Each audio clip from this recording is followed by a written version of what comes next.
Hi guys. तो आज बताने वाला हूँ मैं टॉक्सोप्लाज्मा गोंडाई के बारे में। शुरुआत करते हैं इसके इंट्रोडक्शन से। इस जीनस के अंतर्गत आने वाले जितने भी टॉक्सोप्लाज्मा गोंडाई है ये ह्यूमन और एनिमल दोनों में पैथोजन होते हैं। टॉक्सोप्लाज्मा गोंडाई एक इंटरसेल्युलर प्रोटोजोन पैरासाइट है जो कि लीवर, हार्ट और स्प्लीन में आदि में पाया जाता है। यह एक बोसेप ब्लड में पाया जाने वाला पैरासाइट जो कि आपको स्क्रीन पर दिखाई दे रहा होगा।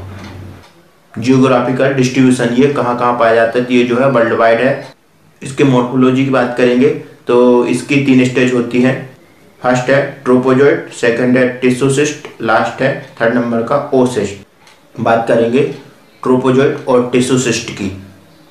ट्रोपोजोइट और टिश्यूसिस्ट आसेक्सुअल मल्टीप्लिकेशन रिप्रेजेंट करते हैं एंड ओसिस्ट जो है सेक्सुअल रिप्रेजेंट करते हैं। ओसिस्ट और टिश्यूसिस्ट जो है इंजेक्शन में ये दोनों जो है इन्फेक्शन कॉज करते हैं। ट्रोपोजोइट में क्रीसेंट शेप का एंटीरियर एंड पाया जाता है एंड पोस्टीरियर एंड जो होता है राउंडेड होता है जो कि स्क्रीन पर दिखाई दे रहा होगा आपको। ट्रोपोजोइट की जो है लेंथ 7 माइक्रोमीटर होगी और विड्थ जो होगी 3 माइक्रोमीटर में होगी। ट्रोपोजोइट में nuclear avoid and spherical shape का होगा जो कि ट्रोपोजोइट के ब्लंट एंड में सिचुएटेड होता है।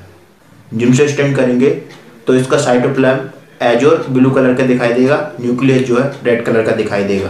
ट्रोपोजोइट जो है मल्टीप्लिकेशन असेक्सुअल रिप्रोडक्शन करता है जिसे एंडोडायोनिजी कहते हैं, जो कि मल्टीप्लिकेशन होने के बाद डॉटर सेल में कन्वर्ट हो जाती है। ये जो है होस्ट सेल में इन्फेक्शन कॉज करती है, याद रखना। टिश्यूसिस्ट की बात करते हैं अब। ये जो है क्रोनिक इन्फेक्शन कॉज करती है।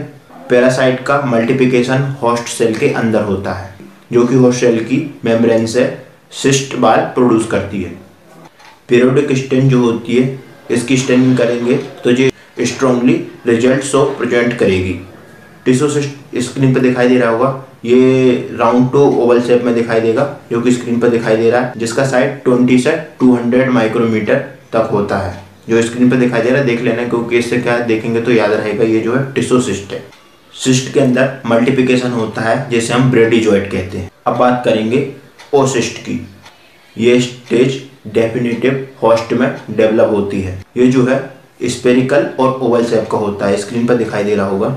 इसका साइज 10 to 12 माइक्रोमीटर में होता है। ये जो है स्पोरोब्लास्ट कंटेंट का होता है। सेक्सुअल रिप्रोडक्शन होता है तब ये जो है स्पोरोसाइट में डेवलप हो जाता है। इसकी इम्पोर्टेंट जो है लाइफ साइकिल रहेगी।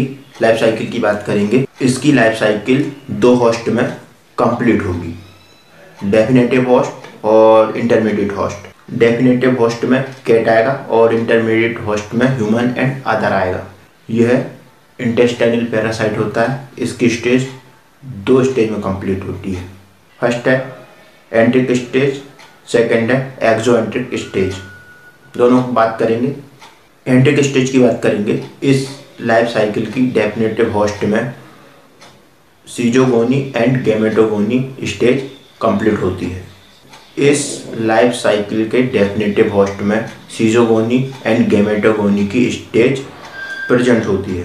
ये जो इन्फेक्शन है कैट में इंजेक्शन के द्वारा होता है, जैसे कि वो चूहे को खा लेती है जिससे कि उसके मसल्स, ब्रेन और टिश्यू इन्फेक्टेड होते हैं, जिसके द्वारा ब्रेडीजॉइट और ओसिस्ट रिलीज होते हैं।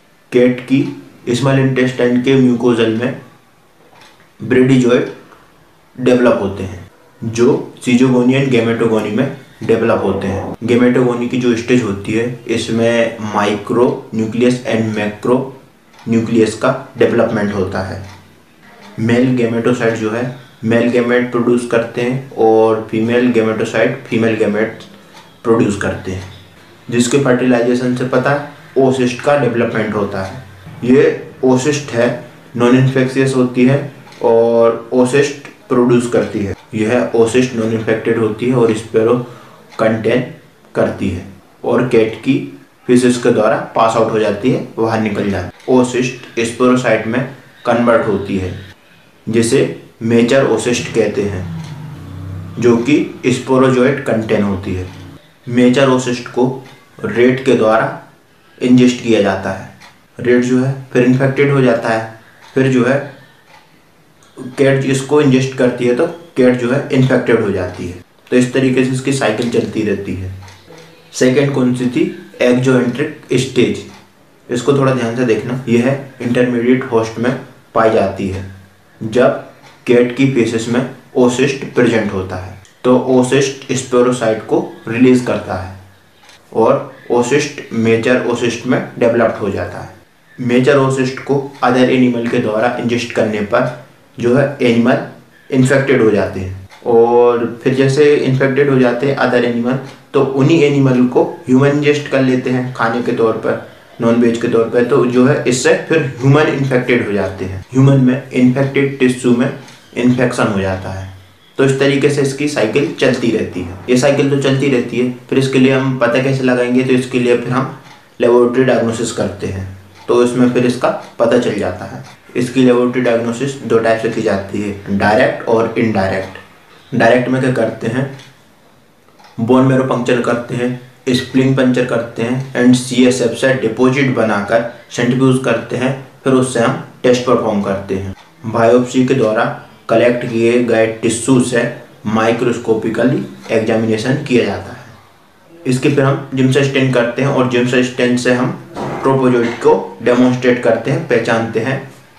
सबस्ट्रेट केस में लेबोरेटरी में एनिमल इनोकुलेशन के द्वारा किया जाता है। इनडायरेक्ट मेथड देखेंगे। फर्स्ट है सीरोलॉजिकल डायग्नोसिस, सेकंड है एलाइजा, थर्ड है इनडायरेक्ट इन एग्लूटिलेशन, फोर्थ है इनडायरेक्ट इम्यूनोफ्लोरोसेंस, फिफ्थ है CFT complete fixation test, sixth है latest agglutination test and last 7th number का आएगा PCR पॉलीमराइज चेन रिएक्शन। तो इस तरीके से हम इसको डायग्नोस करके पहचान जाएंगे और उसका ट्रीटमेंट लेंगे। तो कैसी लगी वीडियो? अगर अच्छी लगे तो लाइक शेयर सब्सक्राइब जरूर करें, और इस चैनल पर मैं लैब से रिलेटेड इन्फॉर्मेशन शेयर करता रहता हूँ। चलिए मिलते हैं कोई नेक्स्ट वीडियो में, तब तक के लिए बाय बाय।